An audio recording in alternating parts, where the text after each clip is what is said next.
This is the land defined by fjords and the midnight sun. A serene, pleasant place that was also home to some of the most infamous characters in history, the Vikings. More than 1,000 years ago, some of our ancestors left these very shores and headed to England on massive Viking boats. Now, this part of the western coast of Norway is known as the home of the Viking kings, and amongst them, the man we're interested in, King Harald Hafargre. Harald I was one of the greatest warrior rulers of the 9th century, and he was the man who united Norway from this very spot. He made this his main royal home when he unified Norway into one kingdom. And he was also a dynasty founder. So everybody who wanted to be a king in Norway after his time, they needed to prove that they were related to him. A long time before that, chieftains and kings sat at Avaldsnes and controlled the ships going up and down the Norwegian coast. And by doing that, they controlled the trade with Europe, and they could send Viking ships across the sea. The king actually built 4 churches in Norway. I'm travelling with a group of people from across the northwest who've all developed an interest in the Vikings. This is the annual Viking festival on the island of Karmøy, near Haugesund. It aims to give a true reflection of a race best known for raping, pillaging and plundering. With us is Wirral-born Viking expert Steve Harding. What they were doing was probably norm for the period. I mean, for example, the Anglo-Saxons, who also came from not far away, from parts of Scandinavia and northern Germany, when they came to the British Isles, the questions could be asked about how they treated the Brits and the Welsh. So one shouldn't be too harsh in pointing fingers at the Vikings, but I agree, to some extent their reputation was partly deserved. It may be surprising then that you want to be associated with such a violent race, but some have now traced their roots back to the Vikings and are proud to admit it. DNA was done and the Y chromosome made me a 99.9% match of a place called Gotland in Scandinavia. You are basically a Viking. That's right, I am, yes, yeah. Yeah, so it's in my genes. So. But Roy and the rest of our group are not just here to pay homage to the home of the Viking kings. We're here to do something that hasn't been done in a millennium.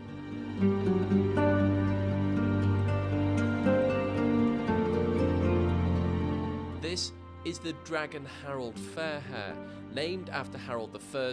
It's the biggest replica Viking ship in the world, and we're here to row it.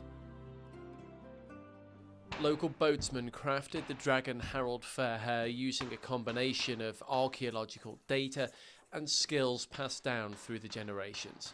With 35 metres of crafted oak, displacing 70 tonnes, and with a 3,200 square foot sail of pure silk, this is a vessel fit for a king.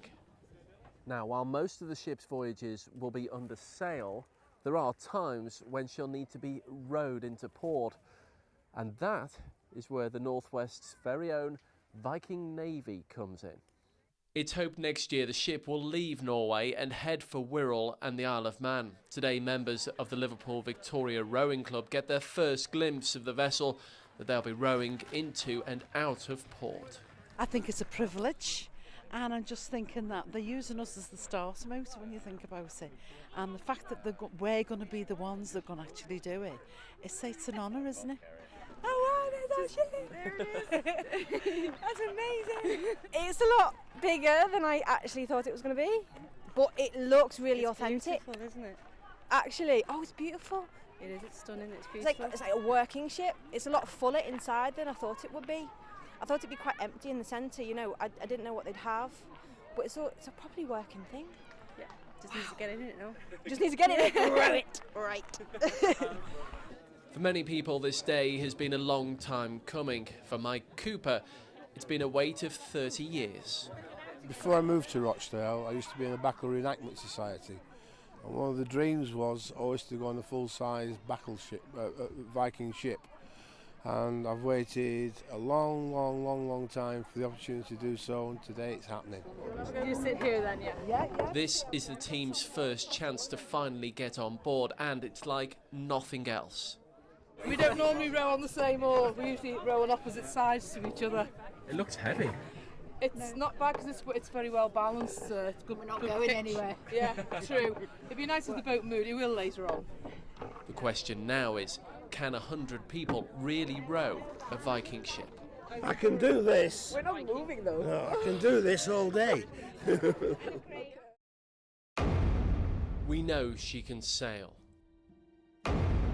We know we can row.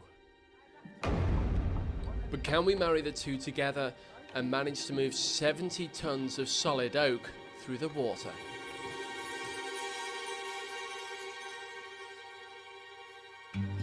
If we want the world's largest replica Viking ship to visit Merseyside next year, we're going to have to prove we can row the Dragon Harald Hafargre into port.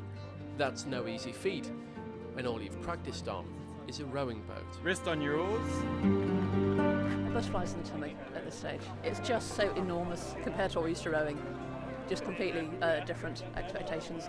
We trained non-rowers last year, but the boat we were in held about 8 people, so it just doesn't compare at all. It really doesn't. Volunteers have been training at Liverpool Victoria Rowing Club in Wallasey for the last year. Today, they finally get the chance to take the Dragon out for a test drive. And row!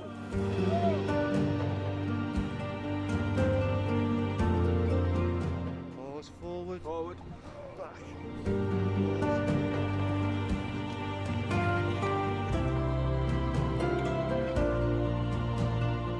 There is definitely a technique, but with 2 people on each of the 50 oars, it's easy to get out of sync with the others. It's like trying to get tiller girls, 100 of them, all kicking at the same time. Alan Linfield is a Mersey River pilot, but this is unlike any ship he's steered before. It's not quite like steering a large tanker up and down the Mersey, this, but it's very interesting, very interesting. How does she handle it, Trina? Like an old log. She doesn't handle it all well, really, but it's quite an experience. Quite an experience. Well, it would be really remiss of me to not have a go at rowing a Viking ship. But like everyone else says, it's not really as easy as it seems. And I think I'm going to end up underneath this oar very soon.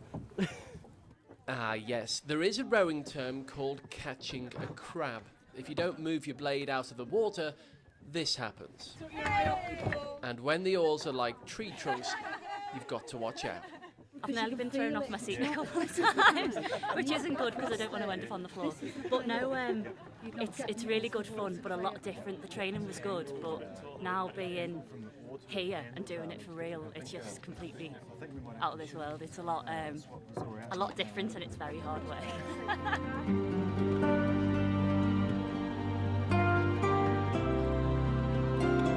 It was great practice, really, and we were just imagining what it'd be like, coming down the Mersey rather than here.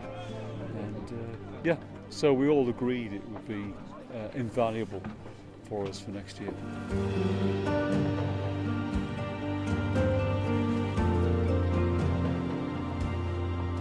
The exact details of next year's voyage are still to be decided, but our navy of volunteers are now fully qualified for whatever the Dragon can throw at them, as long as there are no more crabs.